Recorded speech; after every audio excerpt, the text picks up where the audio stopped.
All right, hi everybody. It's a really full room. It's a little bit intimidating. Can you hear me okay? Yeah? Okay. So today I'm going to be talking about the many-faceted symbioses of Phaeocystis algae. And it's true that I do some chemistry, but today's talk is really only biology. So sorry. And this project is over many years with many people, so I just want to up front say that didn't do this alone, and there's lots and lots of contributors. So the main star of the story today is Phaeocystis, and Phaeocystis is a really interesting algae that has a very complex life history. So it can be swimming around as single cells that are flagellated. It can form large mucilaginous colonies. Or it can be an endosymbiont of different larger protists. And kind of the location of like latitudinal gradient will determine what species is most prevalent. So in the most northern latitudes, we have Phaeocystis pucheti. And then in the intermediate latitudes across the equator on both sides, we have Phaeocystis globosa. And then aptly named in the southern ocean, we have Phaeocystis antarctica. And then there are a couple species that live around in the warmer waters, Phaeocystis cordata and Johnny, that we don't know that much about them. They don't form blooms as far as we know. And these, when they're blooming, they're usually in the colonial phase. And that has been great in some areas, and it's been kind of harmful or nuisance considered in other areas. And where it's emerging, where it's becoming more abundant, it's being considered a nuisance or a harmful algae. So they didn't used to bloom in the Southern Ocean ever, and now there's been really large bloom, or it's not the Southern Ocean, sorry, it's always in the Southern Ocean. In the South China Sea, it used to not ever be there, but now there are these really big blooms that are causing aquaculture to fail. So it's being considered a harmful algal bloom species there. So like all phytoplankton, Phaeocystis does not live in a void. It interacts with a lot of other marine microbes, including grazers, symbionts, some parasites, viruses, and the interactions between Phaeocystis and other organisms influence how successful Phaeocystis is in different environments or how unsuccessful it is in other environments. And so today I'm going to be talking about some of these different interactions. And the ones that I will focus on first is photosymbiotic hosts. Second, as with different bacteria that are either good or bad, depending on the situation. And finally, just a tiny bit about some other protists that are kind of more parasitic towards Phaeocystis. So first talking about Phaeocystis when it's living as a photosymbiont. So almost all acantharians that have photosymbionts living inside of them have Phaeocystis as their endosymbiont. And the acantharians themselves are pretty unique, cool organisms. They have strontium sulfate skeletons, which is a really high density material. So these organisms will sink really quickly, causing more export of this primary production when they're blooming.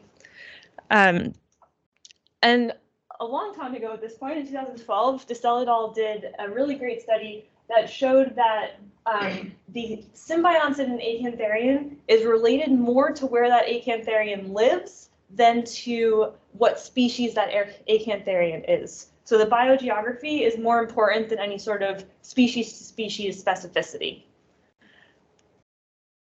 But this study did single-cell amplification of Phaeocystis-specific marker genes and then used Sanger sequencing. So they can only get one sequence for one organism per host cell. And the study also showed that inside of each of the acantharians, the symbionts don't look like Phaeocystis. Even though these sequences are coming back as Phaeocystis, the cells are really strangely shaped. And when I was doing more imaging of these cells, I actually saw that there was a lot of different phenotypes inside of one host. So you would have a cell inside of a host that looks like a Phaeocystis cell. It has two little chloroplasts and it's maybe 3 microns across. But you also have these large cells that are symbionts that have 10, 20, 30 chloroplasts and are up to 30 microns across. So I started thinking about intra-host symbiont diversity. Are these the same things that we're seeing inside the host when they look so different? And are all of the symbionts the same species?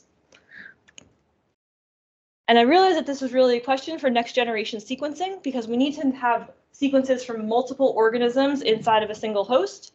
And I've had a couple different questions and hypotheses. So are symbionts within a host a clonal population? And if they are, then that would indicate that there might be one uptake event and then the symbionts are dividing inside that host.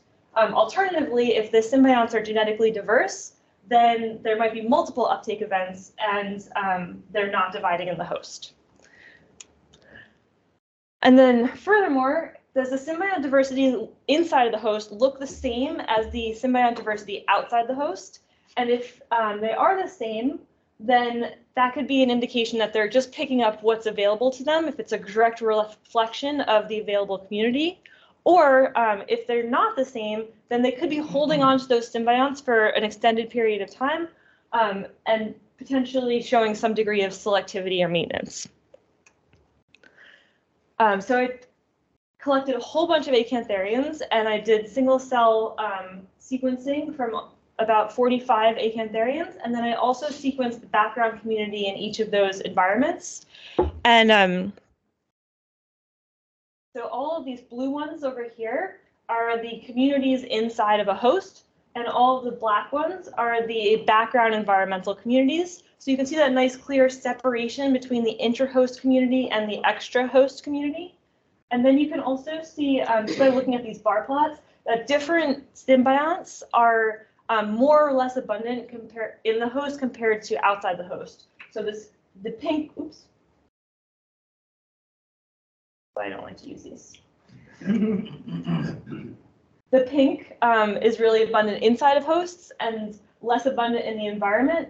And it's a little bit harder to see, but there's some yellow inside of the host, which is Phaeocystis globosa. And in that region, I actually never saw that in the environment. So they're holding on to symbionts probably for a longer amount of time.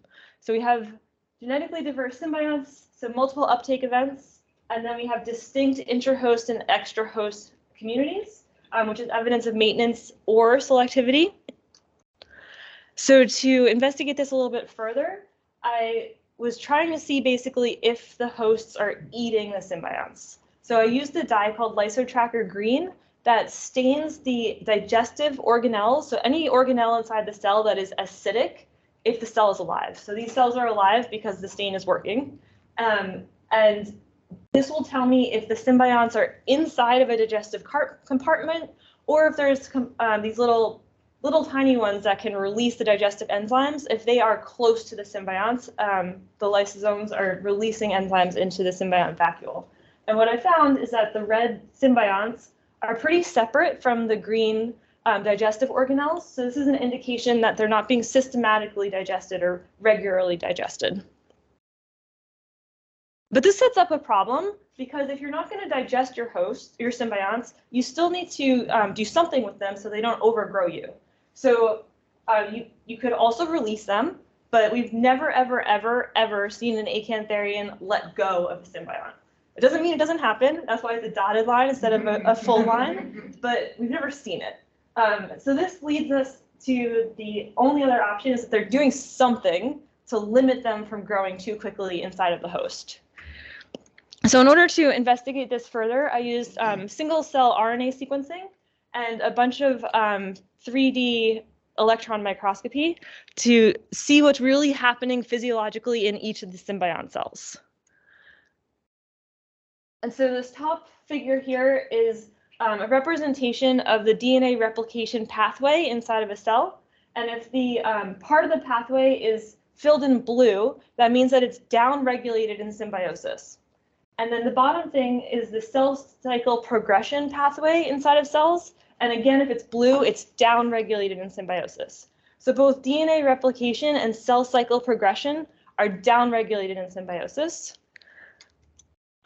And I already told you the cells get really big and they get lots and lots of chloroplast in symbiosis. But the other interesting thing that we found is that the nucleus gets a lot bigger in symbiosis. So all of these pieces of evidence together tell us that the symbionts are stuck in S phase or G2 phase of the cell cycle. And this is really interesting because this is the part of the cell cycle when chloroplasts divide. So this is another indication of why we're having all of these chloroplasts accumulate in the cell. Okay, so they're being limited, they're being stopped, their cell cycle is arrested. One way that they could do this, the hosts, they could do this by saying, okay, we're going to restrict your access to phosphorus and nitrogen. And we have really great marker genes for this. So alkaline phosphatase will tell you that a cell is phosphate limited, and the nitrite-nitrite transporter genes will tell you if a cell is nitrogen limited. And in symbiosis, these are downregulated or not expressed. And then interestingly, looking a little bit further down the nitrogen pathway, we have our nitrate transporters and our ammonium transporters that are downregulated in symbiosis. But further downstream, the genes that are responsible for turning ammonia into products that then get further processed into actual peptides and proteins are upregulated. So it has enough nitrogen, and it's getting it in some sort of source from the host, most likely, and that could be as an ammonium source. Okay, so they haven't so many nutrients as the need to divide. So what's happening? So one thing that we think is the case has to do with physical compartment size and some vesicle signaling. So in this symbiosis, the symbiosome, which is highlighted in pink, is little, like super small. In a lot of other symbioses, the symbiosome is a big sac that will have lots of symbionts in it. But here, there's just one symbiont cell per symbiosome, and it's tight. It's squeezing the cell. And this mechanical pressure on the cell can activate sensors that say, hey, it's crowded here, don't divide. And so this could be a way that the host is telling the cell not to divide. The other thing that is really cool in these images is that these little purple marks inside of this edge of the symbiosome are extracellular vesicles. So these are used for cell signaling, and these could be, we don't know which direction they're going in, but they could be giving chemical signals to the symbiont, or they could be bringing materials from the symbiont to the host. So the other thing that's really important about the way that they're controlling the symbionts is that it allows them to do lots of photosynthesis. If you have a lot of nitrogen, you have a lot of phosphorus, you can do a lot of primary production. So these are all of the genes that are responsible for photosynthesis and carbon fixation. And if they're red, they are upregulated in symbiosis. So they are producing lots of the proteins that are responsible for doing photosynthesis and fixing carbon. But downstream, the genes that are responsible for respiration are actually downregulated in symbiosis. So that's our first clue that they're probably giving some of their fixed carbon to the host. But we followed this line a little bit further, and we use nanosims to track the carbon inside of the cell. It's just a little bit of chemistry. So this is a 5-hour incubation with labeled carbon, and if there's a lot of it inside of the symbiont cell, which is demarcated by that dotted line, but you can see that even after just 5 hours, it's being exported to the host. And then a little bit of extra information is that all of these genes that are responsible for creating storage products are downregulated in symbiosis. Here we have Phaeocystis is being managed by their cell cycle being arrested. And that's happening through mechanical or chemical signaling. But they have lots of nutrients and they're doing lots of photosynthesis. So they probably are, as hypothesized, increasing primary production when they are blooming in low nutrient regions. So moving on now to another relationship with Phaeocystis, looking at the bacteria that are associated with Phaeocystis. So I mentioned really briefly that when Phaeocystis is in bloom phase, it creates these really large colonies. They're basically mucus. It's a lot of complex carbohydrates and nitrogen, and the cells are kind of arranged inside of that colony in a really organized manner. But this is a large structure that has a lot of good food in it. So it's a really good surface and location for bacterial interactions with phytoplankton. But we know a lot about bacteria and diatoms. We know that Phaeocystis and diatoms compete for resources, but we don't know that much about bacteria and Phaeocystis. So that was my first goal, is to start shining some light on this. So I wanted to know, first of all, do Phaeocystis colonies even have microbiomes like have been shown for diatoms and other phytoplankton? And then if they have microbiomes, do they interact with their microbiome in a way that benefits them in different limiting conditions? So in order to attack this problem, I did single colony microbiome sequencing, and then I did a recruitment experiment, and then I did some growth trials where I had Phaeocystis cultures that had their microbiomes and Phaeocystis cultures that had no microbiomes, and looked at whether or not they were able to survive in nutrient limiting conditions. So first, one important point here is that I used these 4 different Phaeocystis strains. So they're coming from 4 really different regions of the world, and they've all been in culture for a different amount of time. But 3 of them, the 3 CCMP culture strains, all lived at the same culture facility in Maine together for 10 to 30 years. But the one on the right, Kuroshio, that's one that I isolated more recently. So it's a little bit of a control, kind of, because it never lived in Maine, and it was a little bit more recently taken from the ocean. So I just took colonies from each of these cultures and then sequenced the microbiomes. But then I treated them all with antibiotics a lot, multiple times, and checked them very carefully. And then I exposed them all to natural seawater, so giving them the opportunity to recruit back a new microbiome. And then I looked at what that microbiome ended up being. So for all of these different colonies, so the ones that had the original microbiomes, the one that had the recruited microbiomes, the colonies in lime had less bacterial species than were in the media in the background in that culture. So the actual colony microbiome is a subset of what's co-cultured in the culture media. And when they were doing the recruitment, they recruited many less bacterial species to the colonies and the media than were available to them. So there was about 350 different species of bacteria that were in the seawater that was used to inoculate them, but they still only recruited 20 to 60 species. So they were keeping the size of the diversity of that microbiome consistent, whether it's the original one or the recruited one. This is a PSUA plot of the actual composition of those communities. And in the circles, we have the colonial microbiomes. Those are all clustered together in one clump.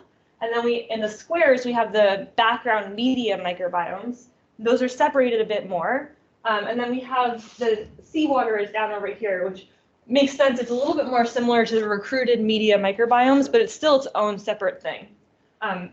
So the main thing here is that we see that the colonial microbiomes are kind of converging, whether they're from the original trial or the recruitment trial, but there's a little bit more leftover diversity in the background media microbiomes. Okay, this plot's crazy. These are all of the ASVs in the whole study. Each line is an amplicon sequence variant in ASV. They're grouped into orders, and then the columns are grouped into the type of experiments it is. So original single colony, recruited single colony, original background media, recruited background media, and then the seawater.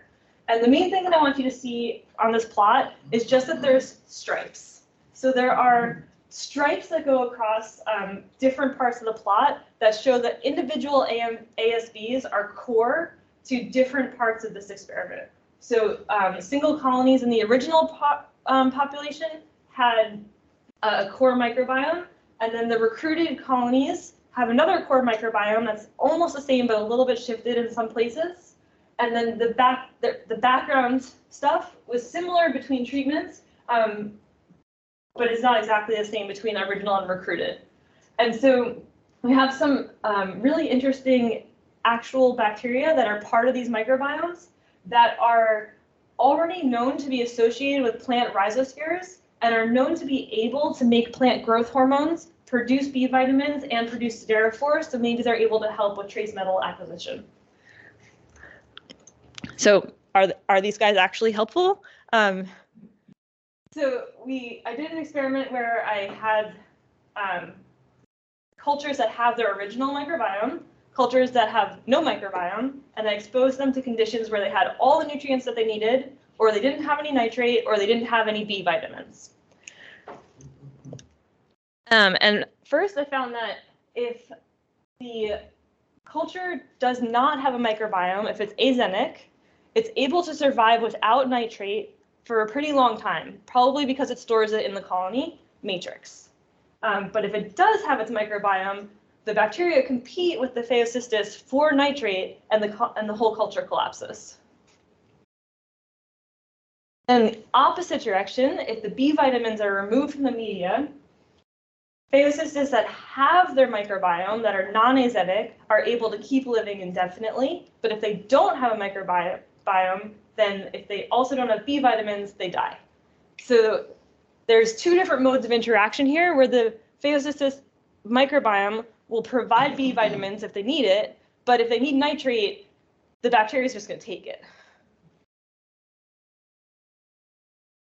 So in summary, we have bacterial communities that are associated with different Phaeocystis strains that are consistent, even though they've come from different places, lived in different places for a really long time, and have had really different life trajectories. And then they're able to re-recruit the same communities from a natural seawater source. And these microbiomes and Phaeocystis colonies can be good or bad, depending on what the actual environmental conditions are. And then, well, this is unpublished stuff. This is one of the things that I've thought about a lot is this culture problem. So I've mentioned that all of these cells have been living in these different culture conditions for 10, 20, 30 years. So I had a really cool opportunity to go to an actual Phaeocystis bloom, and I took Phaeocystis colonies directly out of the ocean, and on the ship prepared their sequencing libraries for their single colony microbiomes. So these are now a different species of Phaeocystis. These are from the Southern Ocean. It's Phaeocystis antarctica. And there's a picture of one in the top right corner. And basically what I found is these have not been co-cultured. They've never lived together except for the ocean they came from. And they still have almost exactly the same microbiome with every single colony. So this is at the order level, but this is at the ASV level. So these are really like small scale differences between the different strains of bacteria. And we can see that going across all of these samples, they have a really clear core community with some little background here and there. But especially this Ecological is making up a lot of the Elteromonas that lives on Phaeocystis colonies. And this is the bacteria that was previously isolated from sea ice and from Antarctic macroalgae. So it makes sense that it's there. And then what it's doing there is up for future experiments. So the last thing that I want to tell you about Phaeocystis relationships with other organisms is about a parasitic protist, but we can argue about that. I've had some pushback on calling it that. So there's this dinoflagellate called the Ross C dinoflagellate. It's not classified any further than that. It's a very cool dinoflagellate because it has a chloroplast, but that chloroplast doesn't work anymore. And instead of using its old chloroplast, it steals new chloroplasts from Phaeocystis. It does have horizontal gene transfer of chloroplast genes, but those genes that are now in the dinoflagellate genome did not come from Phaeocystis. They came from someone else. And so it does feed selectively on Phaeocystis. So if you give it a couple different choices, it'll say, no, I want to eat the Phao. And then it has a peduncle-like structure that has been observed here and there, but there has not been any feeding activity actually observed. So coming back to this cruise that I was on, this big Phaeocystis bloom that I got to see, there's at the end of the 600 line of, this is the Palmer LTDR cruise, there's big Phao bloom, 400 line, big Phao bloom, 300 and 200, not so much Phao, but some. And the way that I was monitoring this in real time is with this instrument on the right. It's called the planktoscope. It's kind of like a, I don't know, like a low budget version of an imaging flow cytobot or a flow cam if you have experience with those. But it takes really nice pictures. And so I was looking at just water samples from all these different sites. And at the end of the 200 and a little bit at the 300 line too, where there wasn't really that much Phaeocystis, we saw this Ross C dinoflagellate infecting a large proportion of the colonies we were observing. So the big green thing, that's the dinoflagellate, and it's inside of the Phaeocystis colonies. And on the left, we have a Phaeocystis colony that's like pretty happy. You can see it has, color. And then as we move to the right, we can see that those Phaeocystis cells not happy, right? They're empty. They don't have any chloroplast left. And the dinoflagellate looks pretty stoked. It is full of greens, and it's on its way out. So these colonies are making a really nice feeding field of immobilized prey for the dinoflagellate to steal all the chloroplast from. Using the planktoscope, we were able to see this peduncle in the wild. So has been seen in culture, not being used, but existing. And now we can see that it's out while it's in a Phaeocystis colony, which is really cool. I want to leave you with these ideas that maybe the colony morphology is like this important trait that is priming Phaeocystis for all of these different modes of symbiosis. So in the photosymbiosis, we have the non-flagellated colonial cells readily export polysaccharides and are able to take in organic nitrogen because they're used to living in a colony. So that might make them a particularly good symbiont.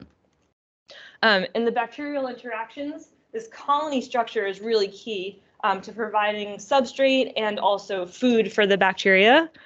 And then finally, with the dinoflagellates, this colony morphology is making the Phaeocystis a prime target.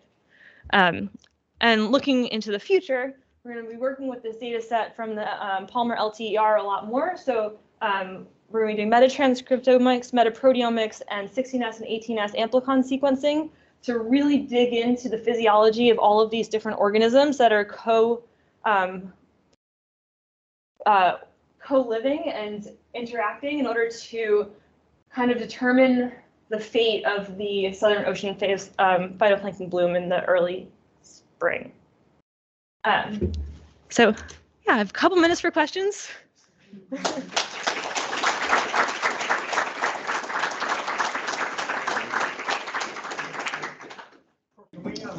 Well, thank you. This is a big crowd.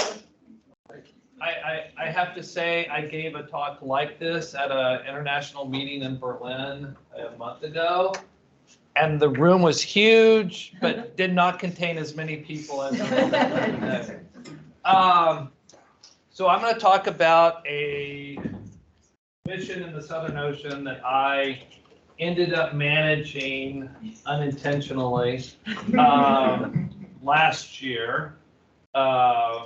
The names here are the collaborators on this, and I especially want to point out Nancy Williams, who is a former faculty member here, and she is the one who really pushed this through NSF to get funded, and frankly, I didn't think it ever would get funded, but I think it was the right time because of COVID, and this mission was deemed as kind of COVID safe and it wouldn't be disrupted by COVID, but as you'll see, that was wrong.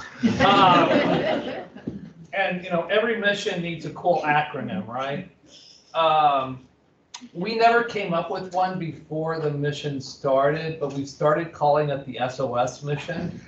And I think when you see what I talk about, that'll make sense when we're calling it that. So this was really motivated by a plot that Nancy showed me from some work that she had been doing on the 2019 Saildrone mission. So there was this mission in 2018, 2019, where they had put a Saildrone out and it had, basically gone all the way around Antarctica, so circumnavigation.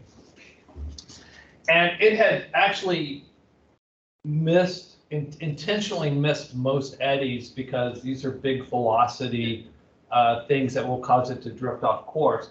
But it happened to pass right through a fairly large cyclonic eddy. So this is a sea surface height anomaly map. And eddies, big eddies, you can see in the sea surface height anomalies. The low anomalies are a cold core cyclonic eddy, and the high ones are a warm core anticyclonic eddy. And this is the track of the Saildrone. This is the subantarctic front. This is the polar front. And I happened to go right through this very large cyclonic eddy. And this is the CO2 flux that was calculated from that Saildrone. So it carried CO2 sensors that would measure the PCO2 in the atmosphere as well as PCO2 in the water column. It also did temperature, humidity, and wind speed so that it could compute the CO2 flux. And there's this large positive anomaly here which indicates a flux out of the ocean into the atmosphere. Now, the Southern Ocean is generally considered to be a sink for carbon dioxide, and that's primarily because of the high wind speeds as well as the biological phytoplankton absorbing the CO2. And the fact that it might actually be outgassing CO2 is kind of problematic for a lot of the models that we use to estimate, the CO2 and the carbon stores, because it's assumed that it's not really outgassing any.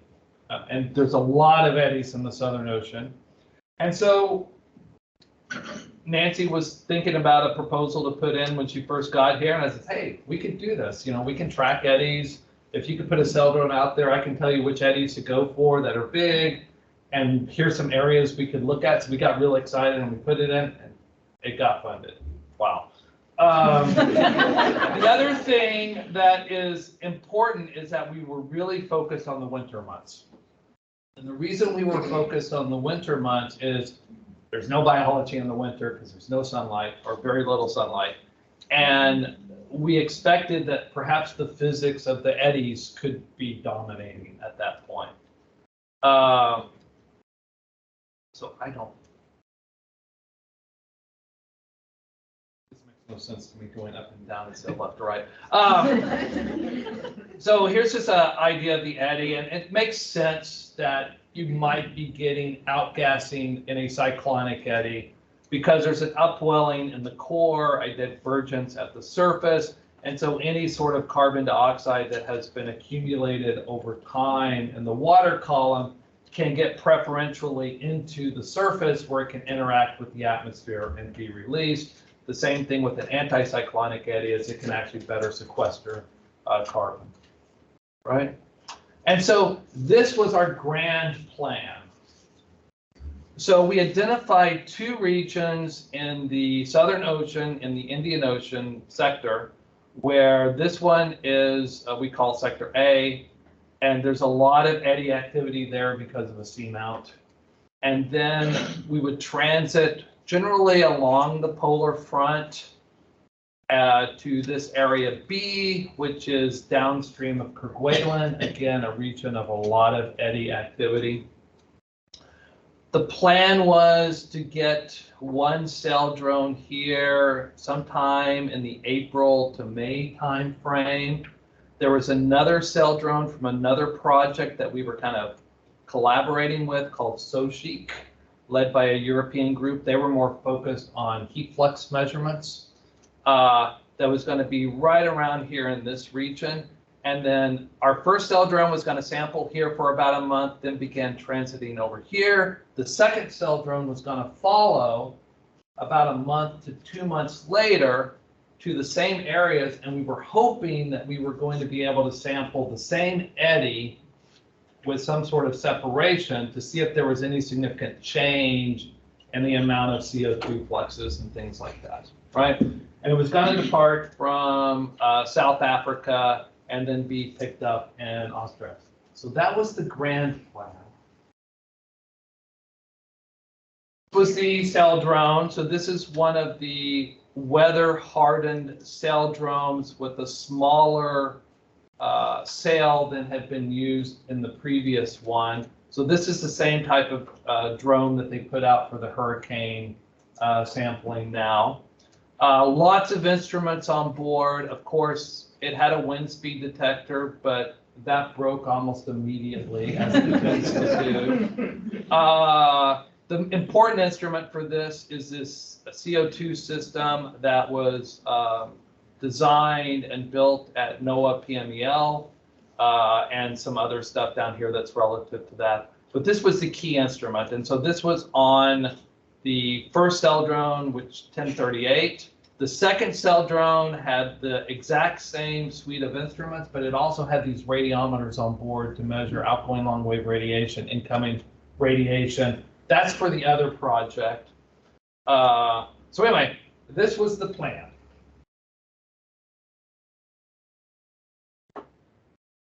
So you may have heard this, saying before, and God had a huge laugh at us, right? So again, I said that we thought this was going to be COVID, no problems with COVID. Remember, we were launching from South Africa. The plan was that the drones were going to get there in a shipping container, all three of them, in December of 2021. You may remember what was happening in South Africa around December 2021.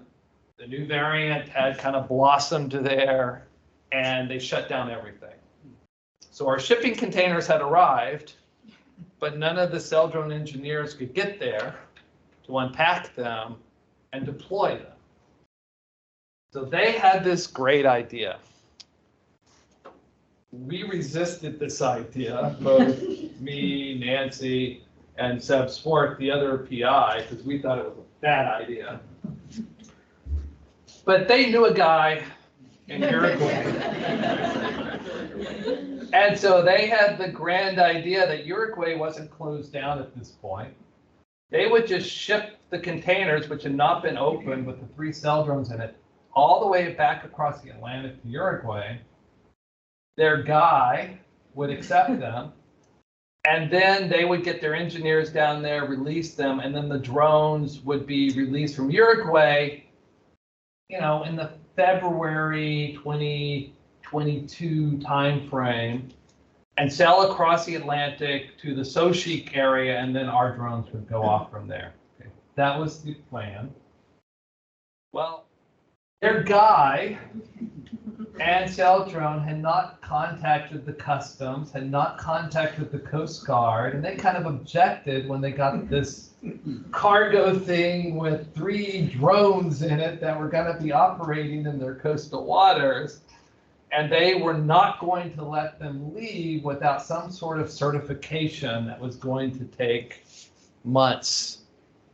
And so Saildrone at that point decided, okay, we're just going to ship them back to South Africa and do it from South Africa again. So this added to, so they didn't even start shipping back until March, remember? And remember, we were hoping to get on station in April, okay? That wasn't going to happen. It was already clear that was not going to happen. So they got there, they got set up, everything was looking good. They started sailing. We got on station. It took a lot longer to get from Cape Town to our sampling region because getting through the Agulhas proved to be a lot more problematic than they expected. We got there July 19th. Everything was looking good. A week later, we basically had lost so much power. They was not recharging the batteries that they couldn't control the Saildrone anymore. They had also lost the rudder, and this was, it could only turn to the right. And when you want to turn to the left to go back north, that became very problematic. So it was a whole host of things. So we got about a week's worth of data, and this one is currently lost. This last known position was somewhere here. The data that we got looked pretty good, and I'll show you that in a second. So we had to come up with a new plan, right? So we had this second Saildrone that had not even reached the Sochic measuring site. And Saildrone told us, yeah, we can't go below 45 degrees south in the winter, even though they had told us when we were planning this, oh yeah, we can do that, no big problem. Sochic was down here, remember, so they couldn't even get to where they wanted to go. And they were as equally upset as we were. And so we worked with them and we designed a new strategy where essentially we would move along the subtropical frontier and the Agulhas retroreflection, targeting any big eddies we could, completely in the wrong time of season than we had hoped for, completely in the wrong part of the ocean, because the dynamics of the subtropical front and the eddies that are generated here are very different than the eddies along the subantarctic front and the polar front. So we already knew going in that our experiment was pretty much dead, that we were not going to be looking for the same types of signals that we were hoping to. But at this point, we were just saying, if we can collect any sort of observations in this area, especially CO2 data, it's better than nothing, and there's not a lot of information there. So that was about all we could do. And so we actually got this second drone, 1039, September 1st. Yeah, remember we were being in the austral winter. This is now basically austral spring into summer is when we were taking our observations. And we were able to target eddies, but again, rudder problems, could only turn to the right. I don't know what it is. It was only that they could turn to the right. You know, the rudder always broke, so they could only turn that way. And they actually tried to get into eddies, and actually we stayed in a few eddies for a little bit longer so that they could turn it around. It became very problematic. It actually became pretty clear early on that we couldn't do any sort of sampling north-south within the eddy as they had told us that we could do. We just had to kind of shoot through the eddy and hope to get out on the other side and move through.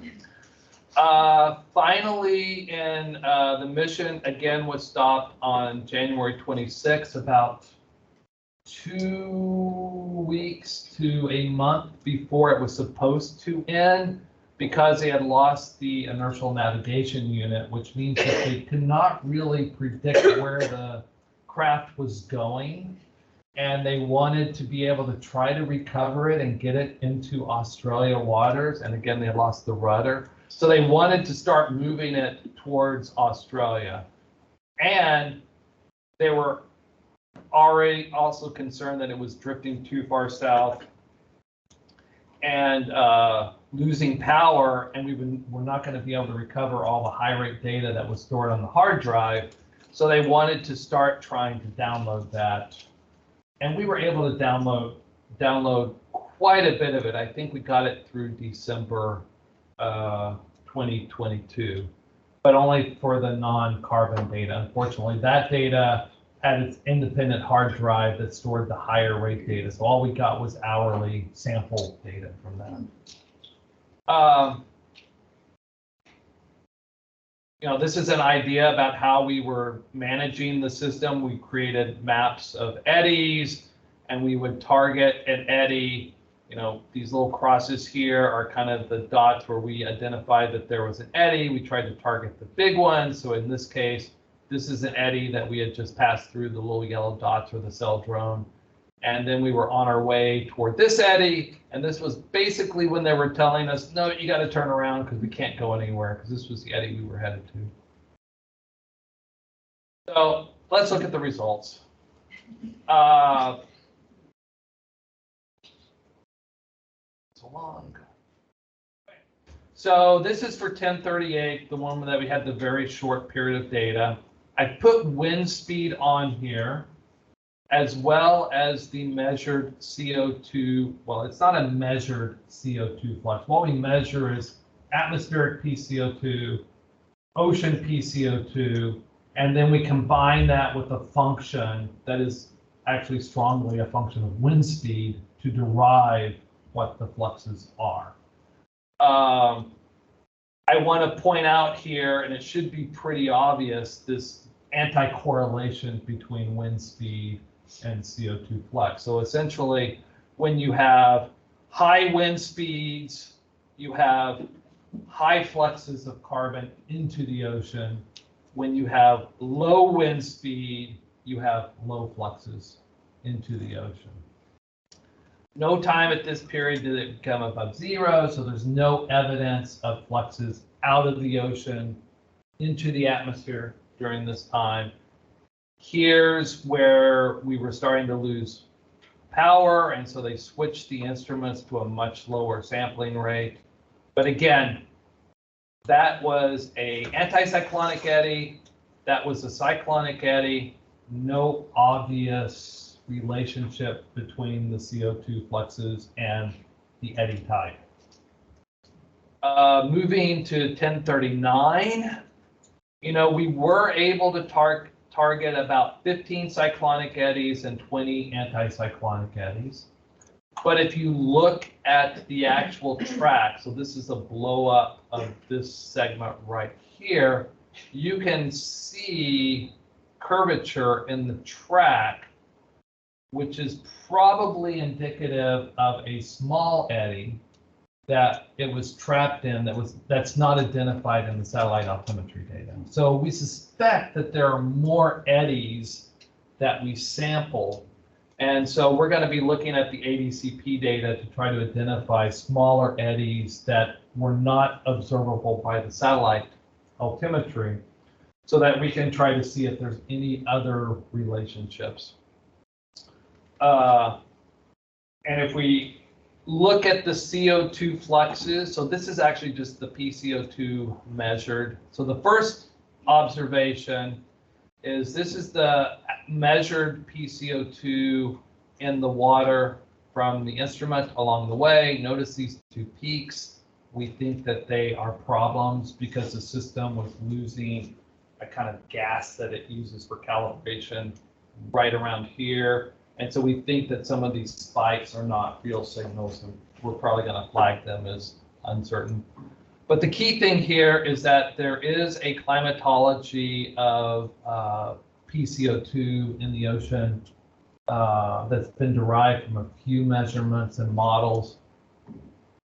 Our observation is biased relative to that. That's most likely that this is just bad, because it's based on very few observations and a model that doesn't account for all the real physics. What is interesting is that if you use that value for the climatology, you're actually inferring more CO2 fluxes into the ocean than what our data set would suggest. So that actually has important implications on what's happening in the Southern Ocean.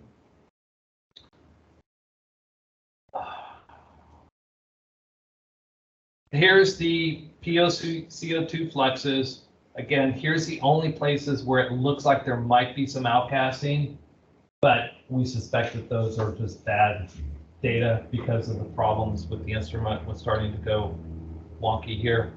Again, you get these very large areas where you have significant fluxes into the ocean from the atmosphere, but these are correlated with wind. This is primarily wind-driven effects. There's no obvious relationship between when you have less fluxes into the ocean, it's not always in cyclonic eddies. It can happen in anticyclonic eddies. It can happen in cyclonic eddies. It's really more related to the wind speed and the winds. Right? So we ran a little experiment. We're still playing around with this. As we just took a mean wind speed. We're trying to take out the variable winds and only say, okay, what is the contribution to CO2 flux from only the mean winds over this area? And, again, you don't see those spikes anymore.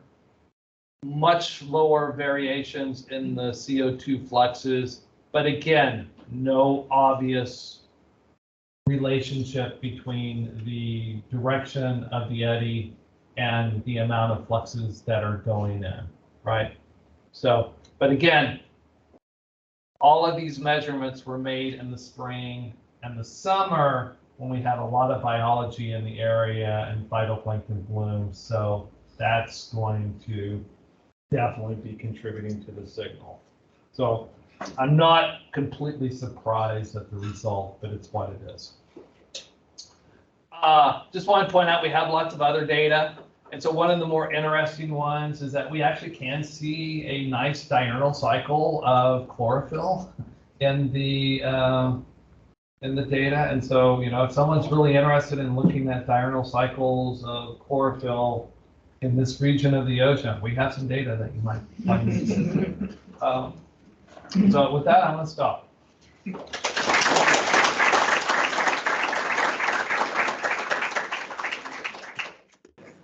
So next, we're going to have Dr.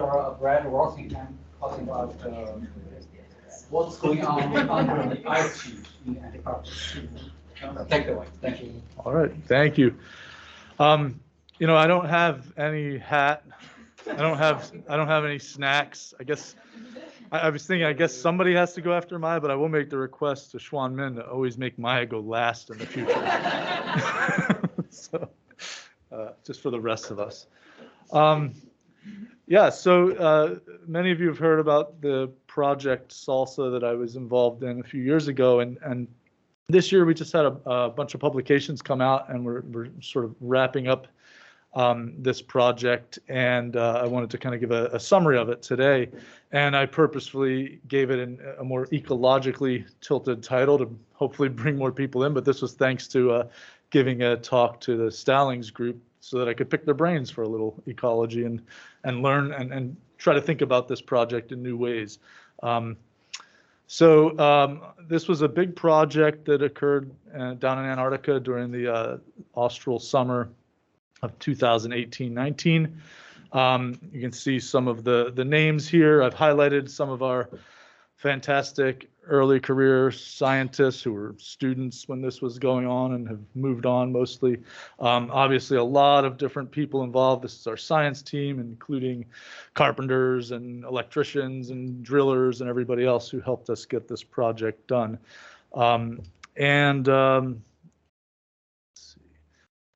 So SALSA stands for Subglacial Antarctic Lake Scientific Access. And you know, many people hear that title and they say, well, subglacial lakes, that doesn't make sense. That means a lake underneath a glacier, right? So how do you have liquid water underneath a glacier? And it turns out that there's a lot of these in the world, over 600, mostly in Antarctica.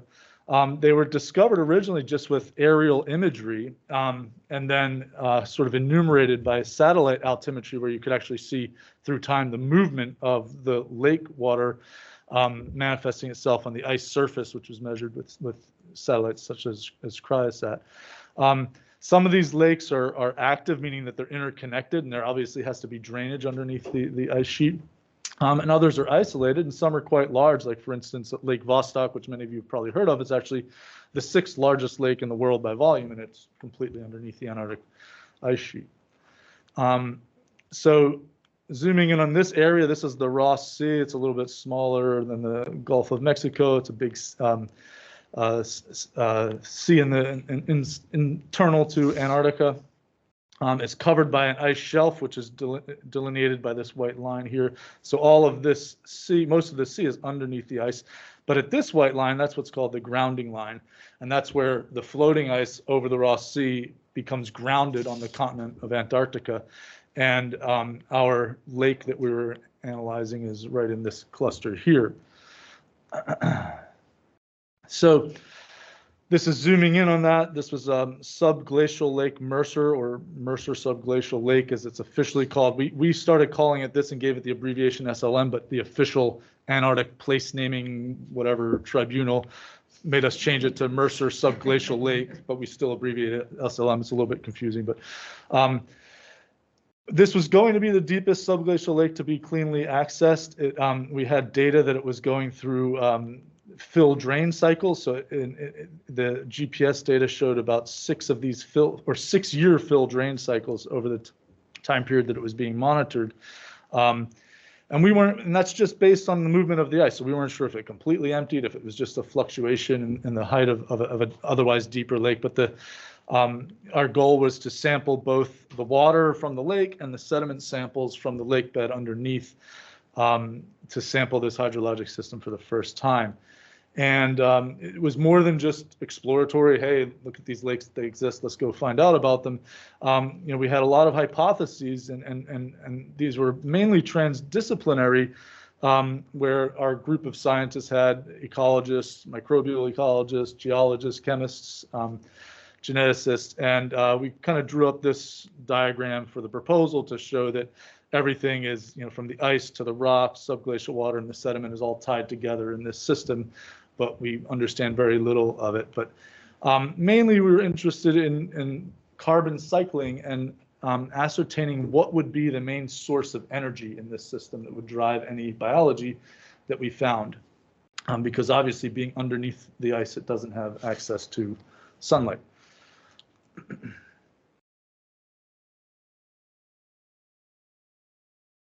So this was our camp on top of the Antarctic ice sheet, the West Antarctic ice sheet. You can see in the distance, these are the Transantarctic Mountains, which in this sort of cutout view, these are those mountains here. The South Pole is right here, so just over those mountains, about here is the South Pole. We weren't very far from that. This camp was actually, a lot of the equipment was delivered out here in the austral summer of 2017.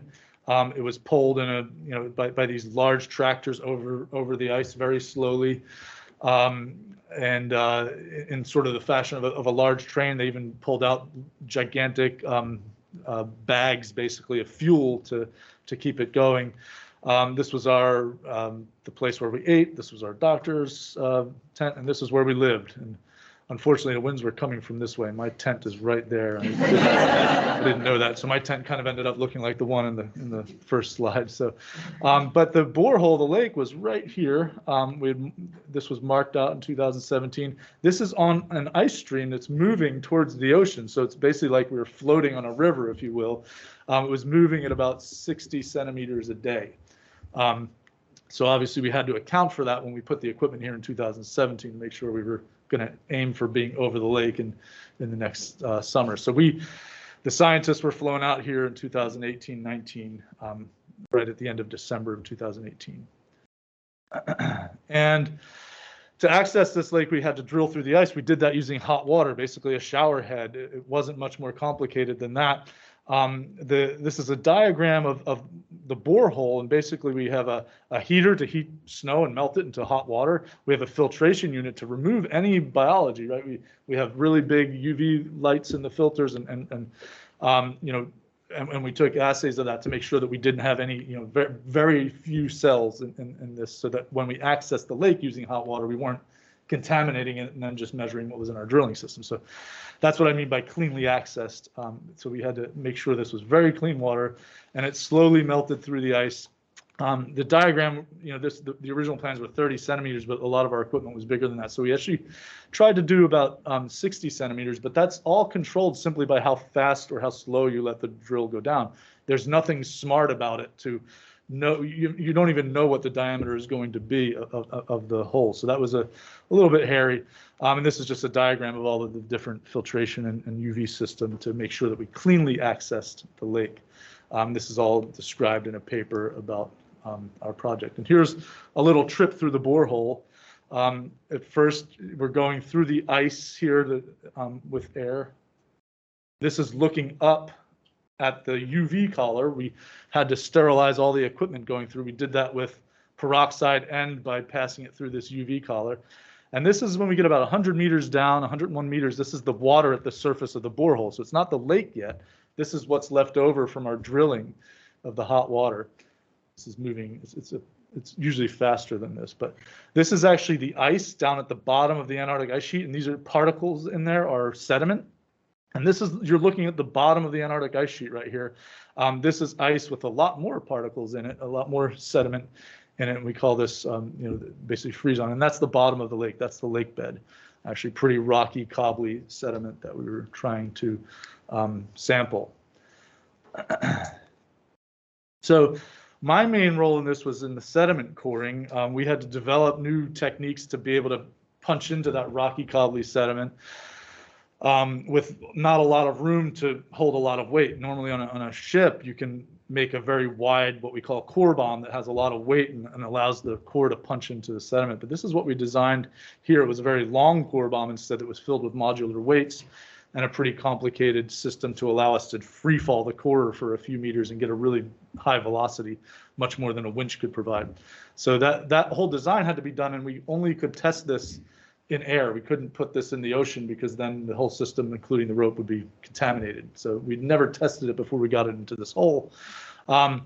but it was newly designed, and if it failed, it's important to note that it would have ruined the whole expedition by blocking the borehole, because that was our one access into it. And it was some very tense moments. We also used a modified multicore to sample the sediment-water interface, because we thought that that would be where a lot of action was happening biologically, and this was designed to punch right through that, destroy the sediment-water interface, who cares, and go down deeper. So obviously this was deployed first and this was deployed second. There was a whole order of operations here. And we described this coring method in a recent paper. Now, we saw some very interesting stuff. These are the multi-cores here. This is a CT scan through the multi-cores. And you can see that we have this laminated, less dense sediment on top. And immediately when I saw this, I said, oh my goodness, we have lake sediment here.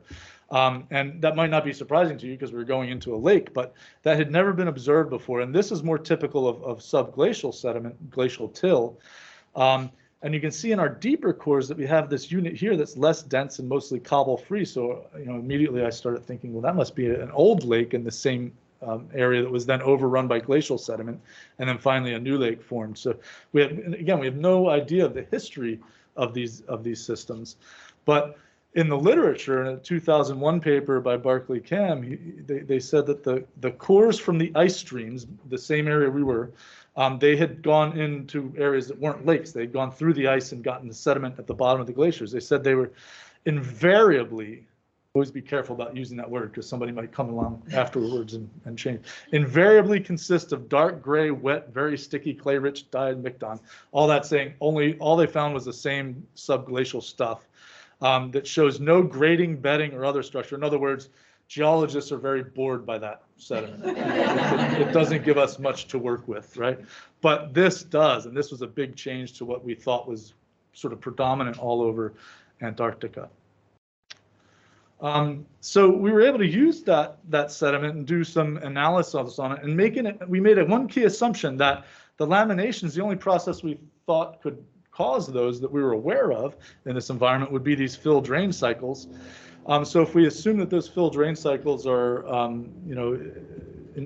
the cause of these laminations, then we can come up with a sedimentation rate, based on this probability density function of some of the images that we took through the CT scans of multiple cores.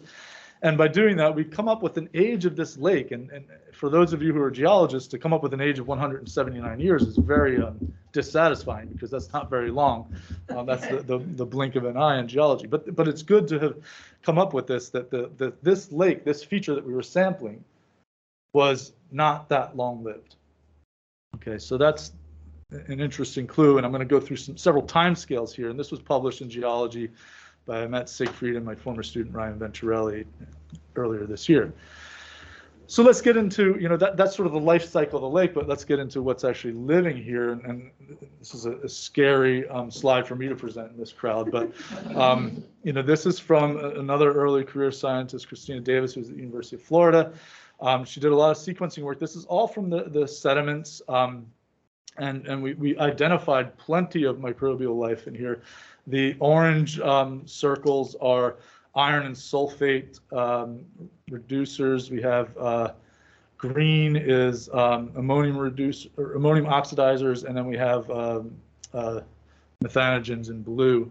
So and you recognize several of these characters probably if you're a biologist, not me, but and she did a lot of work on what they correlate to, so positive and negative correlations to oxygen amounts. Iron, crystalline, both crystalline and amorphous, VOC, and other things like that. And there was plenty of activity here, and our role in this was not only to do the sediment coring, but to analyze the organic carbon pools. And what we came up with was that the largest reservoir of carbon in these lakes was the sedimentary organic carbon. Orders of magnitude larger than mineral carbon. And much larger than most of the water column. So this is the basal ice here. This would be the sediment. All of this is in the lake. We figured that a lot of the interactions and a lot of processes were going on in the lake, but the biggest carbon reservoir was there in the sedimentary organic carbon. Now, our lab specializes, and ramped pyrox C14 analysis. For those of you who don't know, if you think of dating the radiocarbon in one sample, you think of getting one age for one sample. Well, we've turned that on its ear, and we undo the mixture of radiocarbon simply by heating up the sample and taking off, gradually heating it up and taking off the carbon sort of over different temperature intervals. And when we do this, this is from our original paper on this method in 2008, we see that there can be quite a big difference in ages. This is an age difference of 10,000 years from one sediment horizon. So what this allows us to do is to look at the distribution of ages. And this is especially important where there's maybe old material contaminating newly formed material, because then this age becomes more important, or vice versa, this age might be important. But we've used this in many different ways, but it gives us an idea of the different populations of carbon molecules, not microbes, that are supplying carbon to this system. So in doing that, we were able to then, this is what the colors of these things mean. Basically, this is having no radiocarbon at -1,000. And this would be the youngest at -750, the youngest that we measure. And you can see not only is the sedimentary organic carbon the largest reservoir, but it's also the youngest, okay? And most of these other reservoirs, we would suppose that if that was coming from the further upstream in the ice shelf, in the ice sheet, that there would not be any radiocarbon in them, because that dates back to some 60,000 years prior to the present, which is well beyond what we can measure in the radiocarbon timescale. So this is younger and bigger. And with our method, we were able to put this into isotope space without, if you just use bulk measurements, everything kind of just shotguns in the middle of this. But using our method, we're able to see that there's a linear relationship in the organics and also in the inorganics here. And this allows us to then unmix this mixture, so to speak. This linear relationship becomes very important, and it's a central part of Ryan Venturelli's paper in AGU Advances. I like to think of this as sort of a prism. Our method works like a prism, that we're able to take one sample that has a lot of carbon in it, and we burn it, and we come up with a lot of different isotopic information. So we were able to look at only the organic matter, ignoring the sort of flat inorganic matter here, and come up with an estimate of the age of this organic matter in the lake. So you remember, the lake is about 200 years old, 179 years. If we look at this line here, it says that at lighter isotopic values, stable isotope values, we get younger and younger radiocarbon, more and more radiocarbon. And if we can only pick an end member here, like we might not have measured the end member, even though we prismatically separated the carbon, we might not have the end member.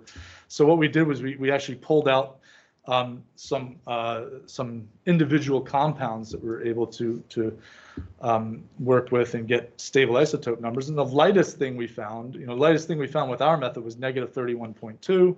which would be in here somewhere. And then the lightest thing we found with compound-specific analysis was more towards the -34. So those two potential end members, are represented by these boxes.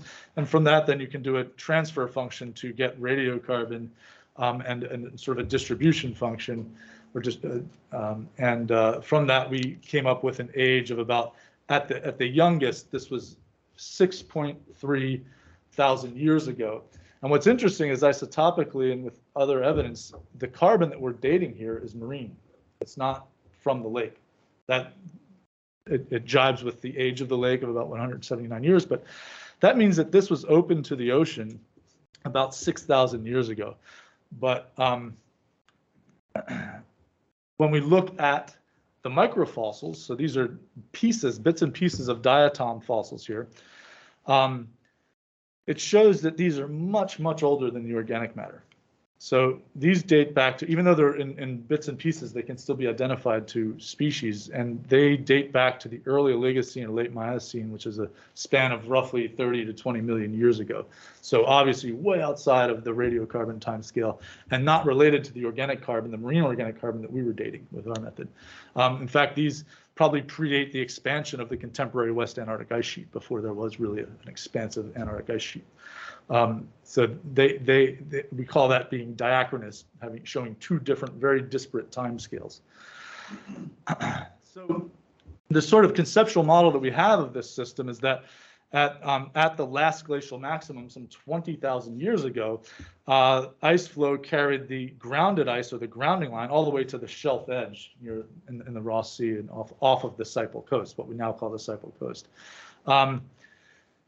In the early to mid Holocene, at the 6.3 thousand years, our lake here, our subglacial Lake Mercer, would have had to be in front of the grounding line, or seaward of the grounding line, allowing marine water to come in, or at least marine DIC, because we didn't see any microfossils. So it had to be a very, there has to be some constraint on the geometry of this, not only based on the microfossils, but also based on the fact that we don't see any sea level change in other records worldwide at about 6.3 thousand years. So it can't have been a big volume of water coming into this cavity.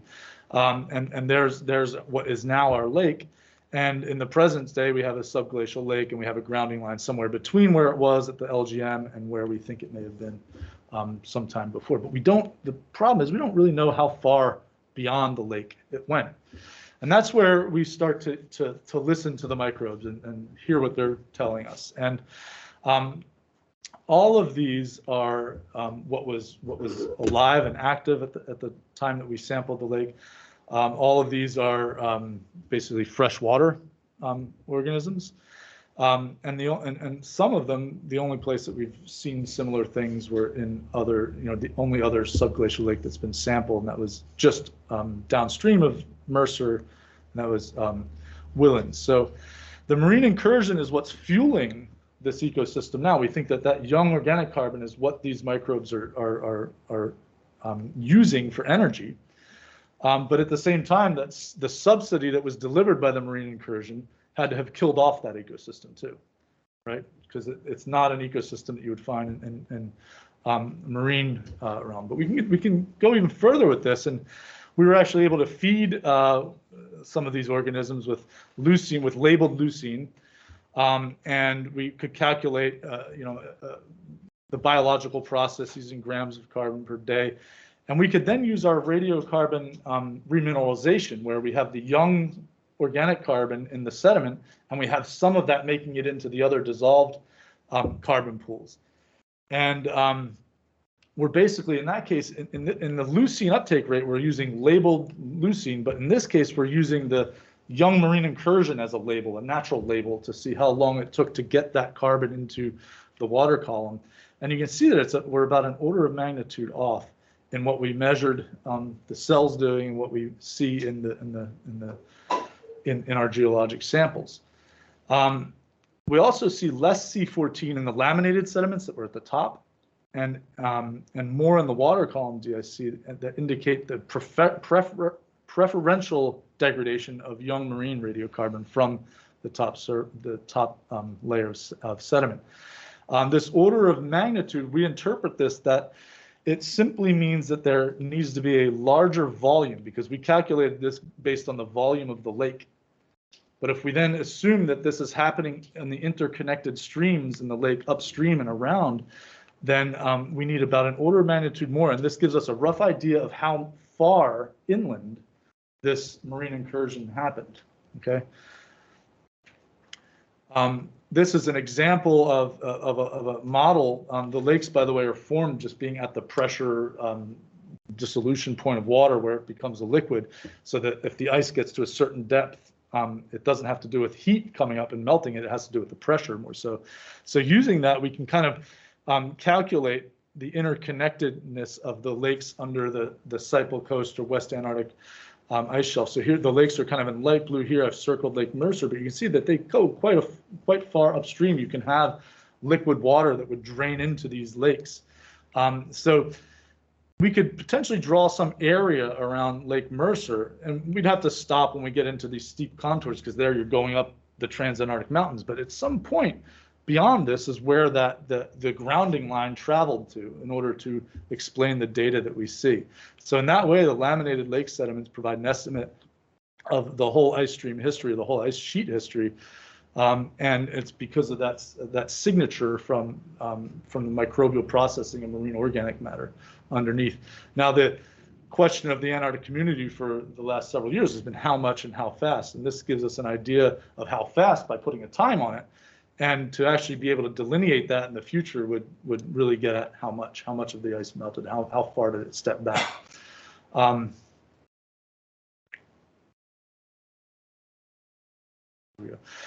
So some interesting other work has happened. There's been a viral network analysis looking at the viruses that we sampled in the sediments and water. And actually, Maya has been involved in some of this. But this is a network analysis, and this is sort of the NCBI database in light blue. And you can see that SLM in different size fractions kind of pulls out away from the existing knowledge base of viruses. So obviously these things have evolved in this ecosystem to be much different, but that probably didn't happen over 6.3 thousand years, right? It's too short of a time scale to get this much divergence in the populations. Or, you know, and the other thing that we see is in amino acids in SLM sediments, these are very much different than estuarine surface sediments. This was done in a lab at the University of Texas Marine Science Institute, 2 to 3 orders of magnitude lower in overall amino acid concentration. It challenged the established methods because a lot of the polar amino acids, we couldn't even analyze them. And after they analyzed our samples, they couldn't even get those out of their standards anymore. So it really fouled up their columns. So something in these sediments was really, really much different. So there's obviously some differentiation of the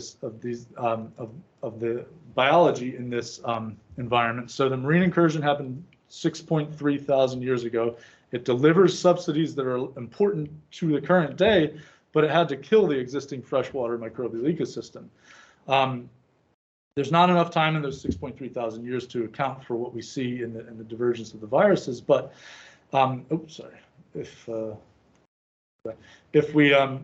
it likely indicates that there's an isolated upstream protogenome that's divergent and constantly able to reseed this, you know, these interconnected hydrologic systems underneath the West Antarctic site. And it's frustrating because we can't go back any further in time with radiocarbon. We're working really at its limits. So it's interesting to me as a geologist to think about the frequency of these marine incursions. But we really need to make other things work, like molecular clocks or even mantle models, because this is really a response to the viscosity of the mantle. So in summary, we know less about this system than we do Mars. It pays dividends to keep working at the edge of our logistic capabilities because we can learn something there. A lot of these things I already said, but I just wanted to advertise also that, you know, as Maya said, focus is for losers. And this is a promise to Schwannmin that I can give a few more of these talks in coming years. We just got back this summer from gathering samples at these sites along the French Guiana and Brazil coastline, and Suriname, I should forget Suriname. This is the water we were working in. It looks like chocolate milk. This is me being very tired after being turned away at a border, having to cross illegally, cross back legally, and you know, and this is this was during the illegal crossing. So anyway, fun times doing science in all parts of the world in the Rosenheim lab. We also have a project here in our own backyard looking at restored mangroves and natural mangroves to look at carbon cycling through the Florida Recovery Act Centers of Excellence program that will be spinning up this fall. So lots of stuff going on. Thank everybody. Check out our website. There's even a movie about our work called The Lake at the Bottom of the World, if you want to see it. Cool. Thank you.